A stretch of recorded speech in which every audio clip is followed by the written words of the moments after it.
You think you can touch me? You filthy waitress. You should be grateful I don't have you arrested. People like you exist to be invisible. Try to remember that. You filthy waitress! You think you can touch me? The slap cracked across the bar like a gunshot, and the whole room went dead silent.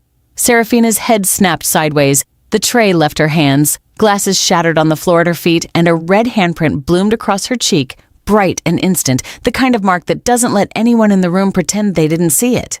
Nobody moved. 40 people in that bar, and not one of them stood up. A man in a $1,000 suit had just struck a woman pouring his drink, and the entire room decided all at once that it was none of their business.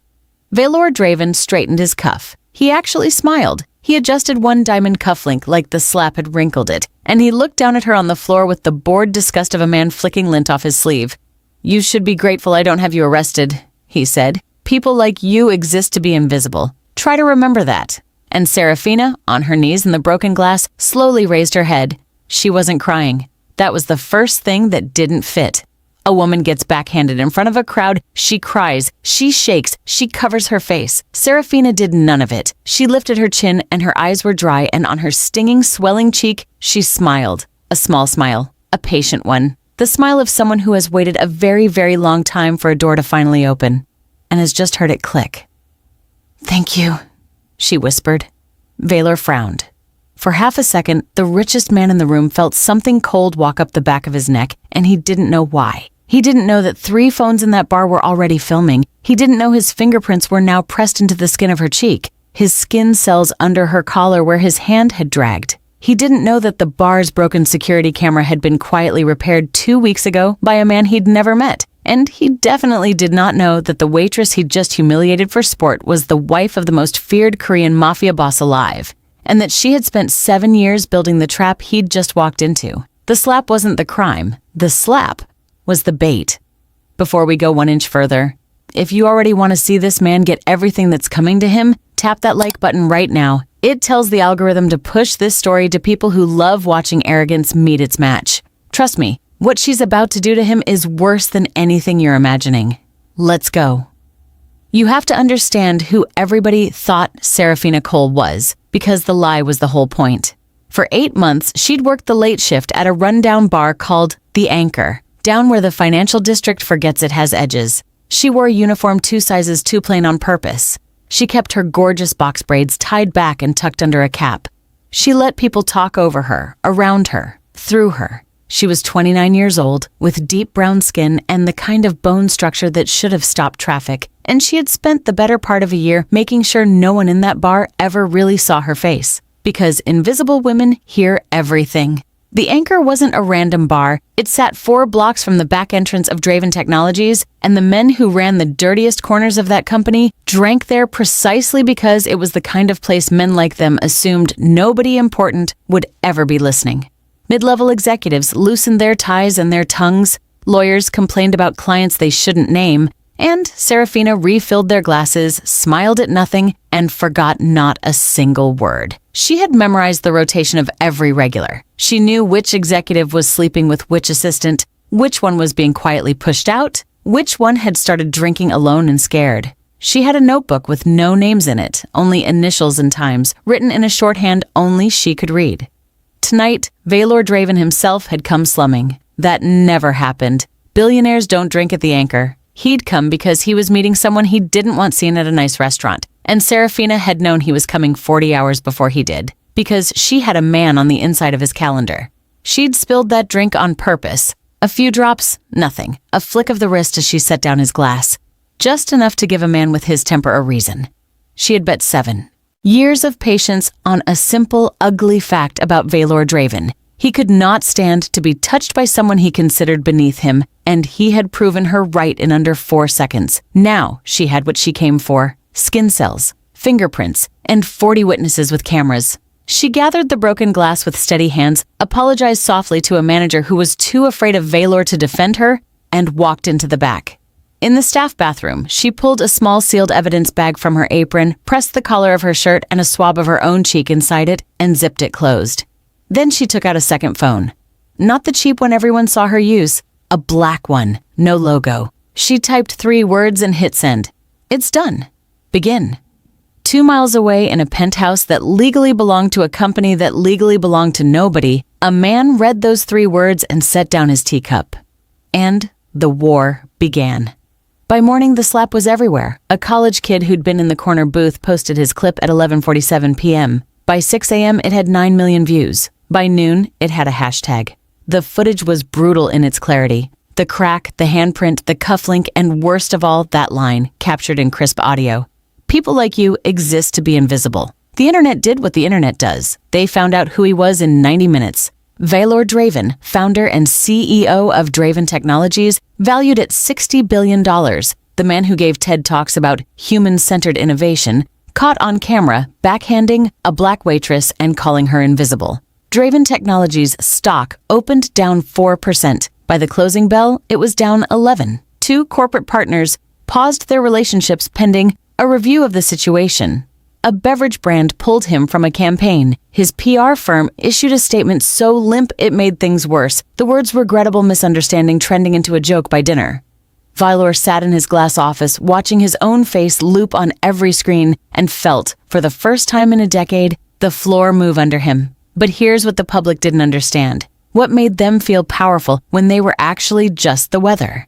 They thought they were destroying him. They thought outrage was the storm. Outrage is never the storm. Outrage is loud and it passes. In a week, the internet would find a new villain and move on, and Vaelor knew it, and that knowledge was the only thing keeping him calm. He didn't know that the outrage was cover, that while the world screamed at the front door, someone had quietly let themselves in the back. His name was Han Sung-min, and most of the people who knew that name had learned never to say it out loud. He was 35, and he looked like something that should be on a stage with a microphone and 10,000 screaming fans, not running an empire that touched 3 continents. Sharp jaw. Sculpted features, the cruel kind of beautiful. Black hair styled back off a face that magazines would have killed to photograph, and that no magazine had ever once been allowed near. Down both forearms, disappearing under rolled black sleeves, ran intricate tattoos. Koi and thorned vines, and 1 line of Korean script over his pulse that only Serafina knew the meaning of. And his eyes. People always tried to describe his eyes afterward, and always failed. Dark, steady, the patient stillness of deep water. The kind you don't realize is dangerous until you're already too far from shore. Sungmin controlled shipping lanes and shadow banks, and the kind of money that doesn't have a country. He could end a man's career with a phone call and a man's life with a shorter one. And he loved exactly 1 person on this earth, and a CEO had just slapped her in a bar for sport. He had not raised his voice when he read her message. He never did. The men who'd hurt people Sungmin loved had learned that the screaming would have been mercy. The quiet was the threat. "Zephyron," he said. A second man stepped out of the dark at the edge of the room. Zephyron Knox, Sungmin's chief strategist, lean and precise, a man who looked like an accountant and thought like a chess engine 300 moves deep. He'd been awake for 30 hours, and you couldn't tell. "Stocks are already bleeding," Zephyron said. "The public did half our job for free." The public did the loud half.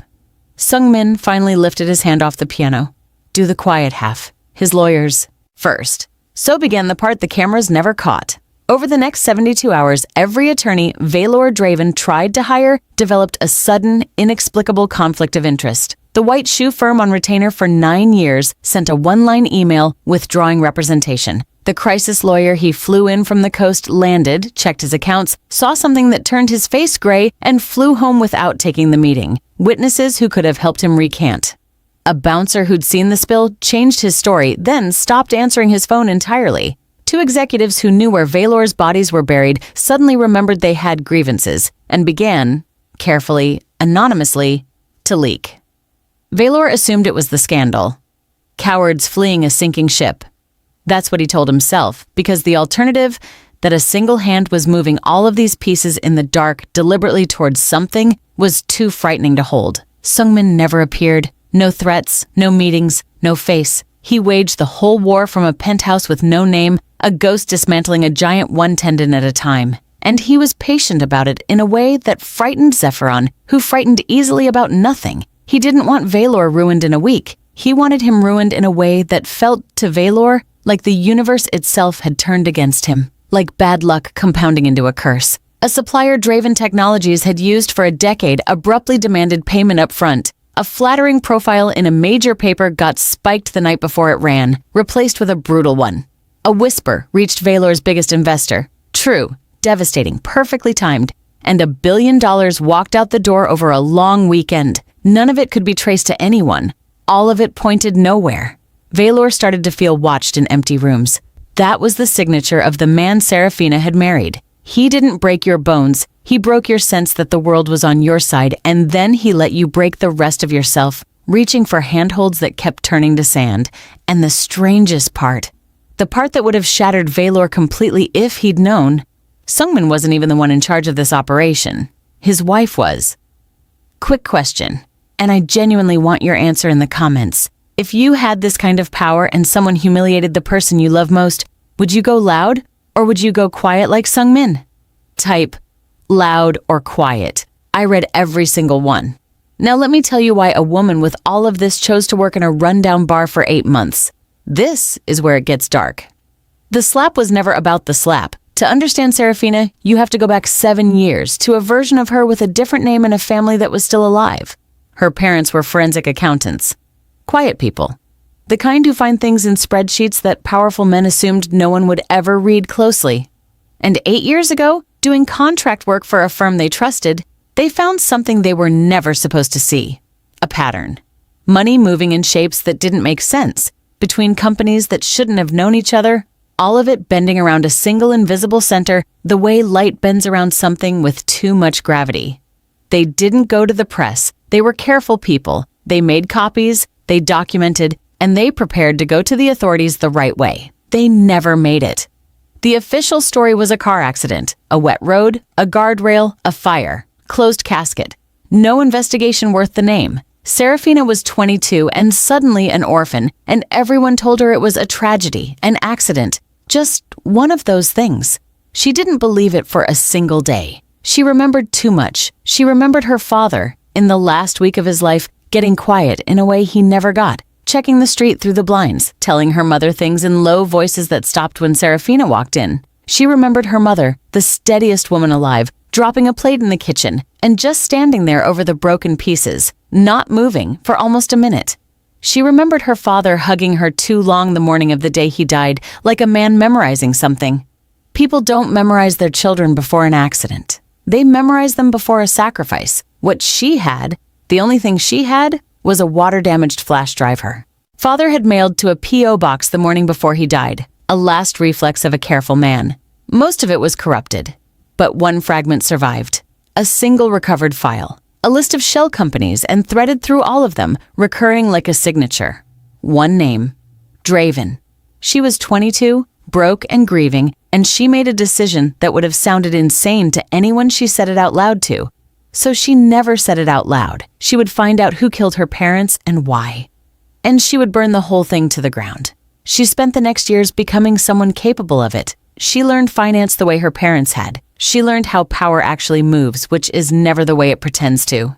And somewhere in those years, chasing the same monsters from the opposite direction, she met a man who was hunting the people who'd destroyed his family too.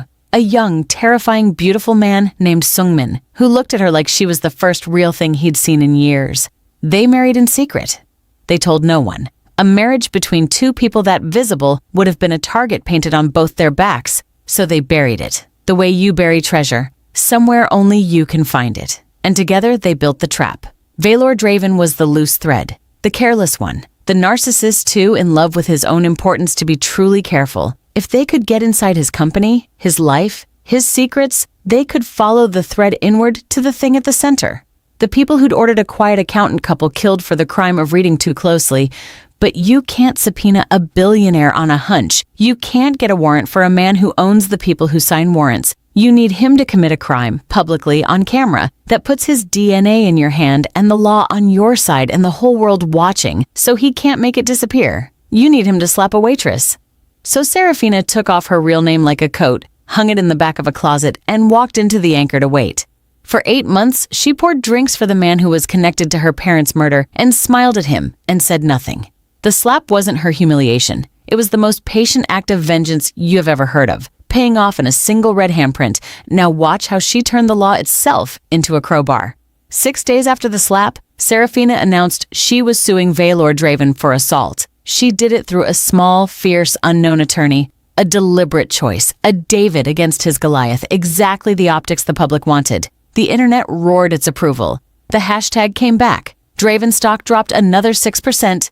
Vaelor's people came to the table fast, desperate to make it vanish. They offered a settlement, a big one. Sign here, take the money, sign an NDA, let it all go away.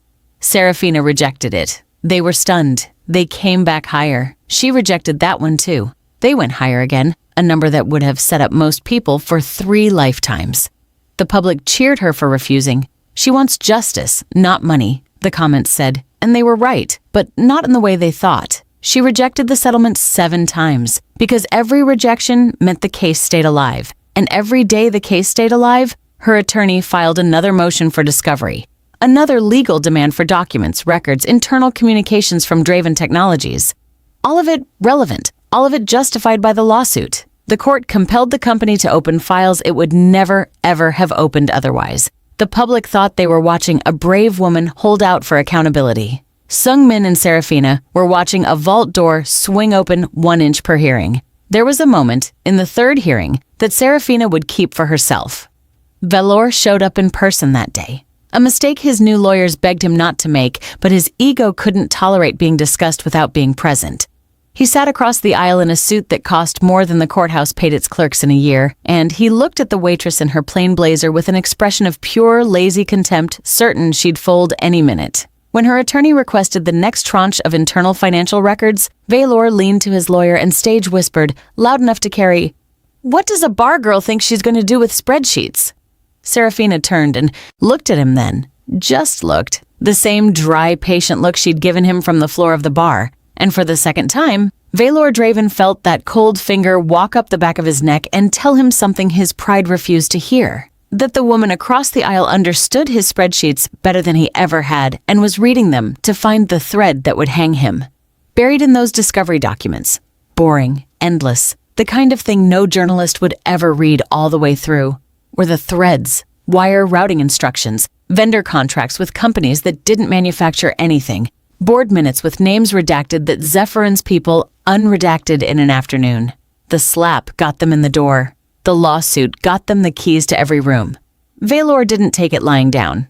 Cornered men rarely do. When the lawyers fled and the leaks started and the settlement kept bouncing back unsigned, Vaelor Draven did the thing rich men do when the polite tools stop working. He reached for an ugly one. His name was Magnus Holt, a private security consultant, which is the business card a man carries when the honest title would be fixer. Holt made problems disappear for people who could afford it, and he'd never once met a problem shaped like a waitress that he couldn't solve in an evening. He found out where Serafina lived. A modest apartment under her fake name, exactly the kind of place a struggling bar worker would have. He let himself in one night to wait for her in the dark, because a frightened woman signs whatever you put in front of her, and Magnus Holt had a settlement and an NDA and a very persuasive way of explaining why signing was healthier than not. He sat in her armchair for 40 minutes, then the lamp clicked on by itself, and Magnus Holt discovered he was not alone, and never had been. There were 3 men in the apartment with him. He hadn't heard one of them arrive, and standing in the kitchen doorway, turning a teacup slowly in one tattooed hand, was a man Magnus had heard about in whispers his entire career and had assumed, the way everyone assumed, was a story criminals told to scare each other. Sungmin did not threaten him. That was the part Magnus would never be able to explain afterward, to the few people he dared tell. The man just looked at him with those still dark eyes, the way you'd look at a stain, and said very softly, "You came into my wife's home to frighten her." Wife. Magnus felt the word reorganize his entire understanding of how much trouble he was in. "I'm going to let you leave," Sungmin went on, in the patient tone of a man explaining something to a child. "And you're going to go back to Vaelor Draven, and you're going to tell him the truth. That you failed, and that you don't know why, and that you are never going near her again as long as you live. You'll tell him it can't be done." He set the teacup down without a sound. "And the reason you'll do all of that, Mr. Holt, is that the alternative is that you simply never go home tonight, and no one ever finds enough of you to wonder where you went.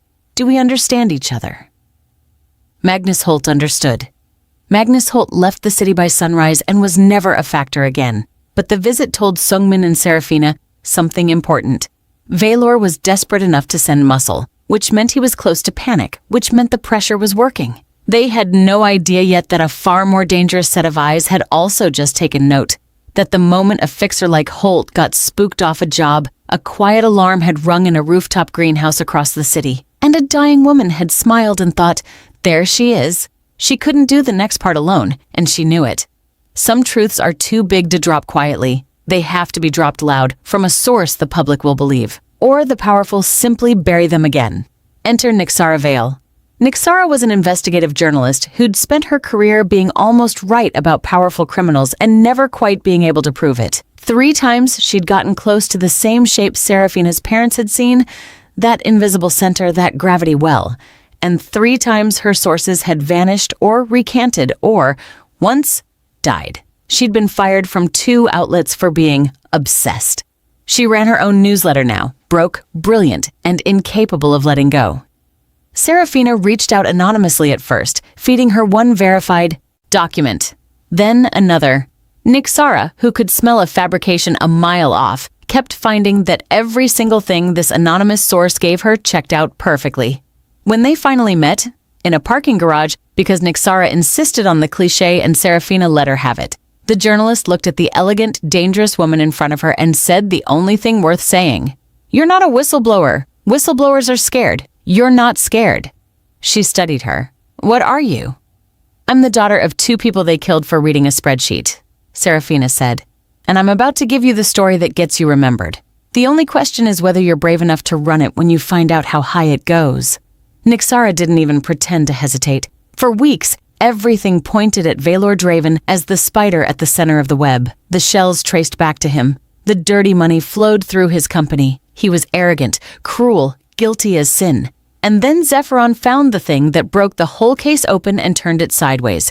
He'd been mapping the network for days, and the more he mapped, the less sense Vaelor made as the mastermind. The man was a pawn, a spectacularly rich, spectacularly stupid pawn. The truly sophisticated moves, the killings dressed as accidents, the perfectly timed market manipulations, the way evidence evaporated before it could ever surface, none of them had Vaelor's fingerprints. Vaelor couldn't have planned them. He didn't have the patience or the brains. Someone was using him. Someone was using his company as a washing machine and his ego as a smokescreen. There was a center to the web, all right, but it wasn't Vaelor. Above him, around all of them, sat something that had been operating for decades, a network with a name that turned up only in the most carefully buried documents spoken of by the few who knew it, the way you'd speak of a disease. Human trafficking moved through legitimate shipping. Political careers made and ended on command, corporate takeovers that ruined cities, assassinations that the world filed under bad luck, every member a respectable face, a CEO, a senator, a philanthropist, and behind them all, one mind that had never been seen, never named, never even confirmed to be a single person. They called it only by a title, and the more Zephyrin pulled on it, the worse it got.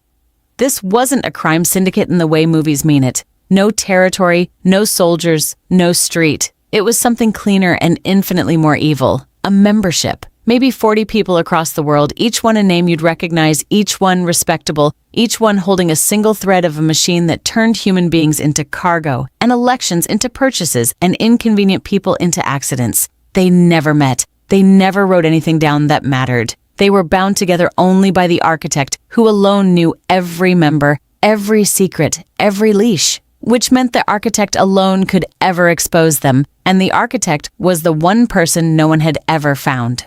Sungmin went very still when Zephyron said the word, because Sungmin, who knew the names of monsters most governments didn't believe existed, had heard of the architect exactly twice in 15 years, and both times the people who'd said the word were dead within a month. Serafina's parents hadn't been killed because of Vaelor Draven. They'd been killed because they'd accidentally seen the edge of the architect's shadow, and Serafina had just spent 7 years planning to take down the wrong man. Okay, if your jaw just dropped, do me a favor and subscribe right now, because the reveal of who the architect actually is the single most insane twist I have ever narrated on this channel, and you do not want it spoiled in some comment section. Hit subscribe, hit the bell, and let's walk straight into the trap, because here's what nobody realized. Somebody wanted Serafina to find all of this. Here's the detail that should have warned them. The details Serafina would lie awake replaying for the rest of her life. It had all been too easy. Not the 7 years, those were brutal, but the slap. Vaelor showing up at that exact bar, on that exact night, in that exact mood. The security camera that happened to work. The witnesses who happened to film. The discovery documents that happened to contain exactly the right threads, sitting exactly where a determined person would look. Serafina had spent 7 years believing she was the spider, patiently spinning a web around her prey. She was beginning to realize she might be the fly. Someone had laid out breadcrumbs. Someone had nudged Vaelor toward that bar. Someone had wanted Serafina Cole, daughter of 2 murdered accountants, wife of a mafia king, the single most motivated investigator alive, pulled all the way into the center of the Dominion Circle's affairs. The question was who and why? The answer walked into her own trap wearing a smile. The architect was not a shadowy man in a server room. The architect was not a foreign intelligence asset or an aging crime lord. The architect was Orlena Voss, Vaelor Draven's fiancée, the socialite, the influencer with the charity galas and the lifestyle brand and the 11 million followers who watched her arrange flowers and talk about gratitude. The beautiful photogenic woman on Vaelor's arm at every event whom everyone, including Sungmin, including Serafina, including the world's intelligence agencies, had dismissed as decorative. She had built the Dominion Circle from nothing over 20 years. She had used Vaelor exactly the way Vaelor thought he used women, as a pretty front, a convenient face, a man whose ego made him blind, and whose company made the perfect machine for laundering an empire. She'd let the world look at her fiancé and call him powerful, while she ran the actual planet from behind 11 million pictures of orchids. It was, in its way, the most audacious disguise in the world. Who suspects the influencer? Who looks twice at the woman whose entire public personality is softness? Flowers, gratitude, charity galas for the very kinds of victims her own network created. She had hidden in the last place anyone would think to search. In plain sight, in full makeup, trending.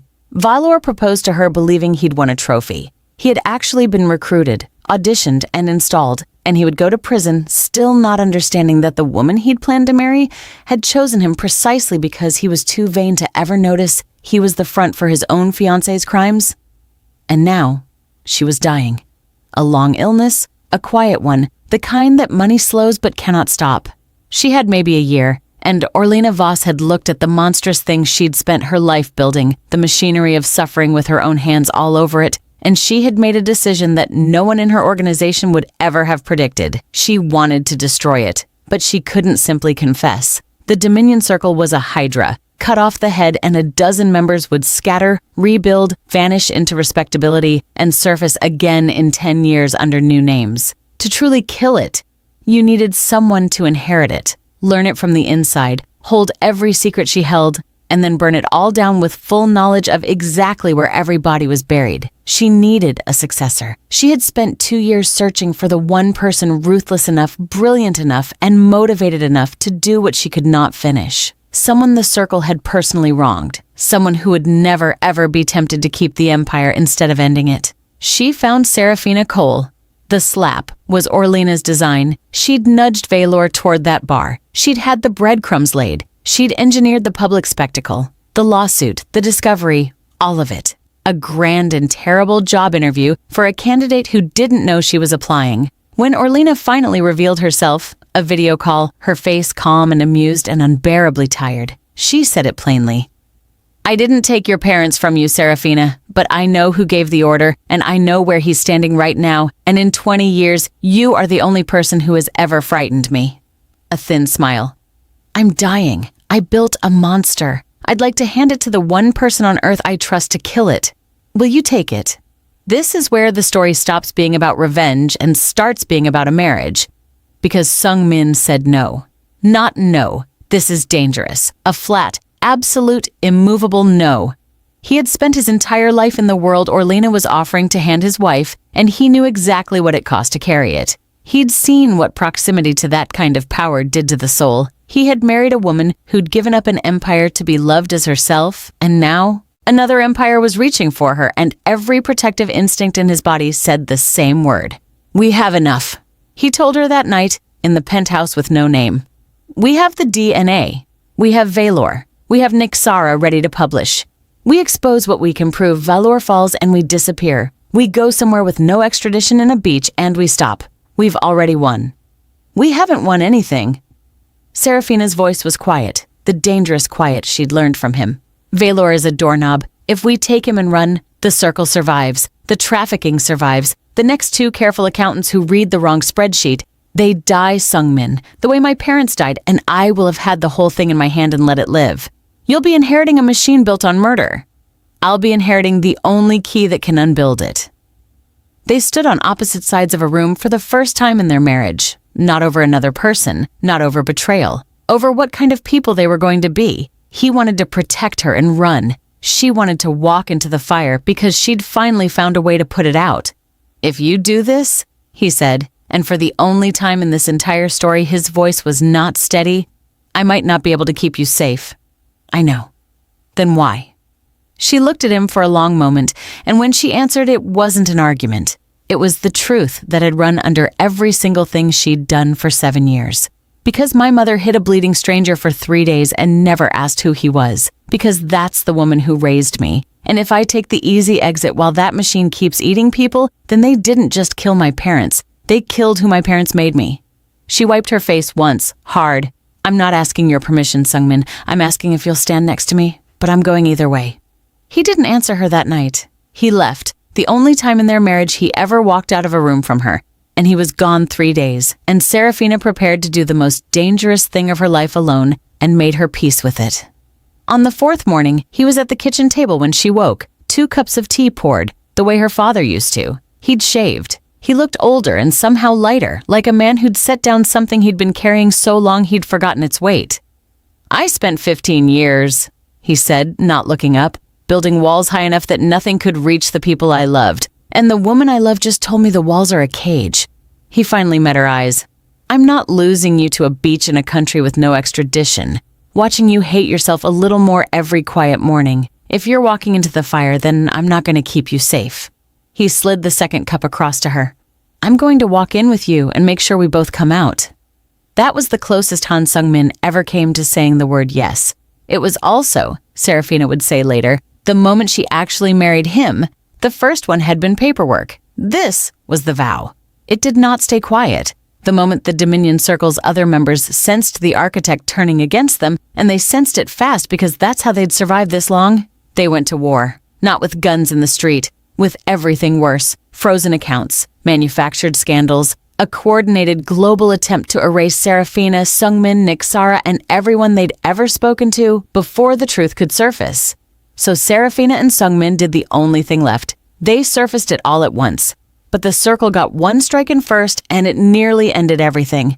2 nights before the planned release, they came for Nixara, because the documents lived with her, and a dead journalist with a suicide note was the circle's signature move, the same one they'd used on 3 of her sources before. They'd done it a dozen times. A respected reporter, despondent over career failures, takes her own life. The unpublished story dies with her. The world clicks its tongue and moves on. They didn't know Sungmin had put 2 of his people on Nixara the day Serafina first slid her a document. The men who came through her window that night did not leave through it. Nixara, who'd spent her career being almost killed for being almost right, woke to a quiet knock and a calm voice telling her to pack a bag, that she was being moved somewhere safer, and that the story was going out tomorrow instead of next week because waiting had just become more dangerous than launching. That was the circle's last free move. After that, Serafina stopped waiting for the perfect moment because she finally understood there wasn't one.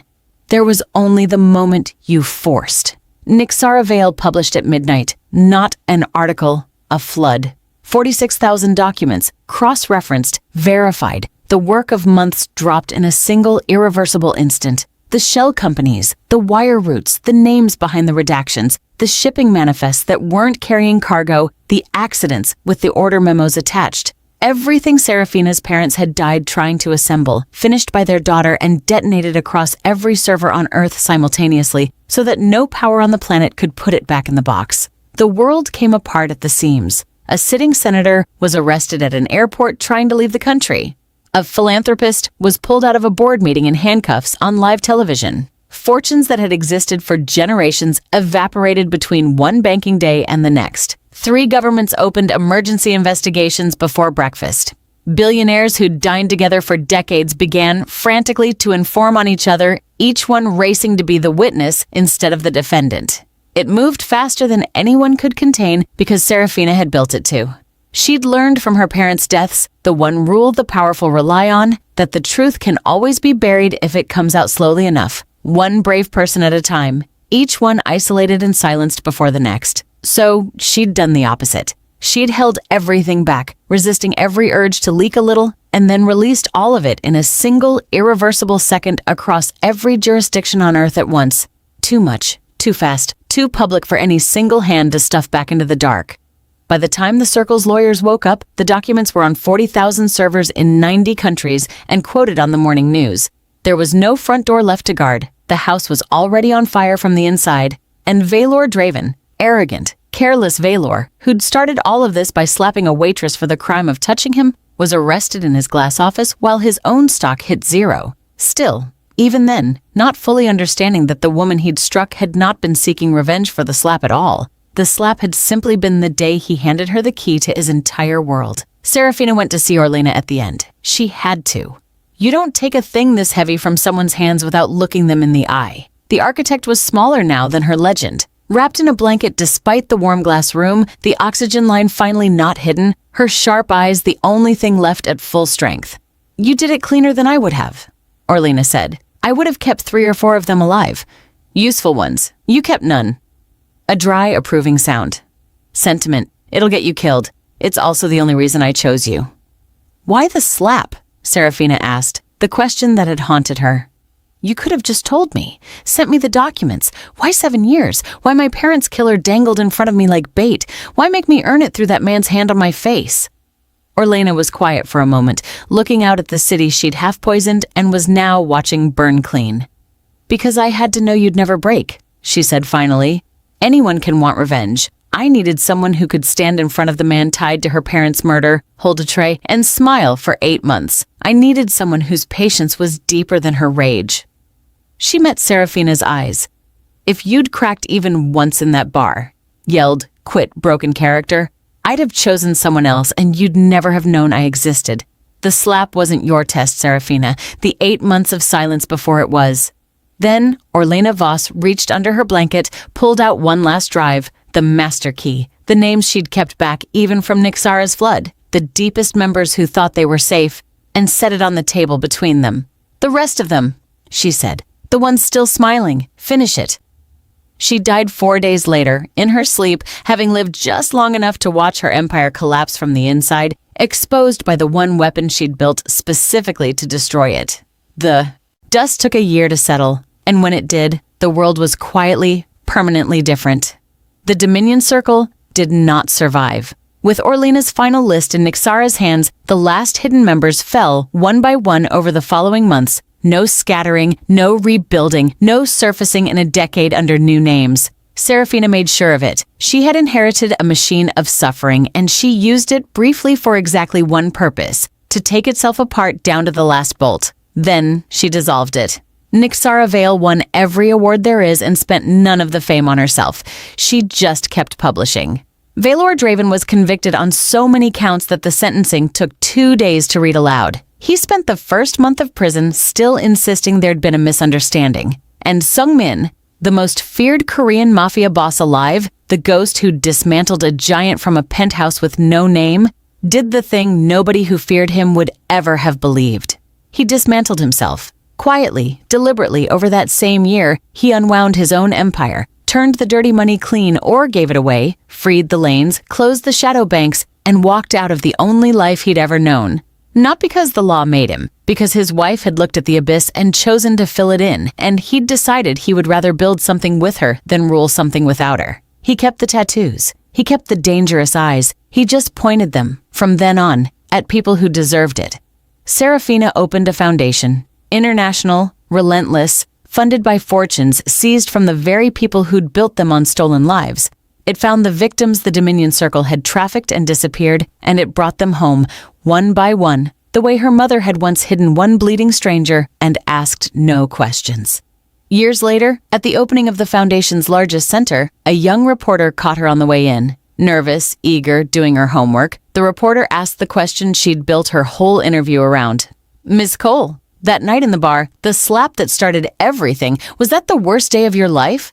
Serafina stopped. She thought about her parents and a water-damaged flash drive and 8 months of pouring drinks with her face turned down. She thought about a red handprint and a whispered thank you. She thought about a dying woman in a greenhouse who'd been monstrous and brave in the same breath, and a man with koi on his arms who'd given up a kingdom to stand beside her. And she smiled, that same small, patient, terrifying smile.